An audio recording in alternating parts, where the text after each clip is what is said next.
All right, $7 for an Egg McMuffin. Now, even McDonald's tried to clarify for us, all right, that is one franchisee in Connecticut. It's on a busy turnpike. This is hardly the rule of thumb, but it has sporadically popped up. And my next guest knows that depending on where you go and what time you're going, you can see some of these eye-popping fast food prices still fast climbing. Scott Martin, the Kingsview Asset Management CIO, Fox News contributor. Now, Scott, if memory serves me right, you're not new to this. You went to a Taco Bell and you paid, what, $25, $28 for a standard meal. Maybe you can explain what you went through and why you went to that restaurant to pay that much for some tacos.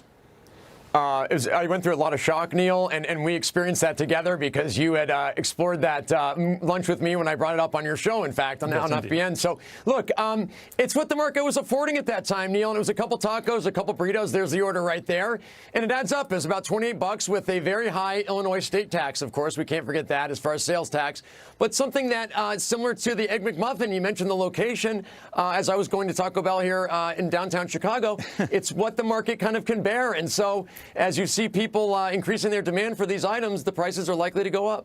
You know what was brilliant about your experience when you talked about it there, and again, with tongue-in-cheek, what I love about you, is you cut to the core what really is on people's minds. You know, it's one thing to hear the administration say inflation is coming down. It's no longer running at a 9% clip, closer to about a 3% clip, and you say, well, we're out of the woods. But you pointed out there are some areas where it's quite stubborn, and a lot of basic food groups like the price of Italian sausage, as you well know, my waspy friend, is now double what it was before all this started, and it's been a dog to get down. So that's what Americans tend to know because that's their everyday life. And I'm not saying they see this in all McDonald's. They don't see it in all Taco Bells, but they do see it, and it ticks them off. Yes, and I would add kielbasa and salami to your list, Neil. I'll tell you what, stuff that just I can't afford. And things like you said that, you know, Joe Biden goes out there and he talks about the pound of ground beef that they talked about a couple years ago and was surprised how much that was. And you go out there and you buy some fruit and it's very expensive. You buy eggs. And so things that are just everyday items that don't get kind of reflected or don't get talked about but are felt by the American public are things that the president needs to be in touch with. And it seems like still to this day he is not. And therefore, that's why the message, I think, is still falling on deaf ears. You know, if you think about it, McDonald's is making money with a proverbial hand over fist thing. And a lot of the fast food giants are because that's where a lot of Americans live. And in this rush society, that's how we get a lot of our food. You know me, I'm anti-processed as they get. But there are people like, you know, I know there are people like you out there. It's all arugula all the time. I get it.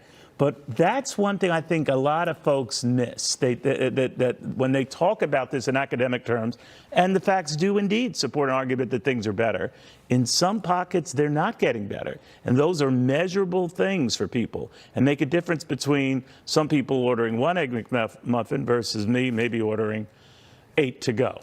Your thoughts? And let me add the steak, egg, and cheese bagel, which is back at some of those franchises, which is a darling sandwich for breakfast. I'm telling you. That's a mortgage payment right there. These days it could be. And that's the thing, too, Neil. If you're some of those people that are in these areas where you're still fighting that rampant inflation or just at least prices that are higher than they were even, say, a few years ago, you worry about the future as far as your future spending because it hasn't come down as much as, say, the government or, say, some officials would tell you. And therefore, you're going to the store and you're seeing some improvement, but not the improvement that everybody's clamoring about, and therefore you're worried about what you got to buy tomorrow. Could I get your thoughts? Because this is the raging debate with this story. Egg McMuffin or sausage McMuffin? I'm going to put it out there. I'm a sausage McMuffin guy. More substance. Your thoughts? More bang for your buck. The Egg McMuffin, though, is the classic. It kind of started it all. Sausage McMuffin came afterwards. Yeah. But I agree that's a better improvement and something that I usually go to. But I'm telling you, man, the steak, egg, and cheese bagel, that's my go-to these days and something I would treat you to anytime you want. Well, you're far richer than I. Thank you, my friend. You always put a good spin on it. Scott Martin, Kingsview Asset Management.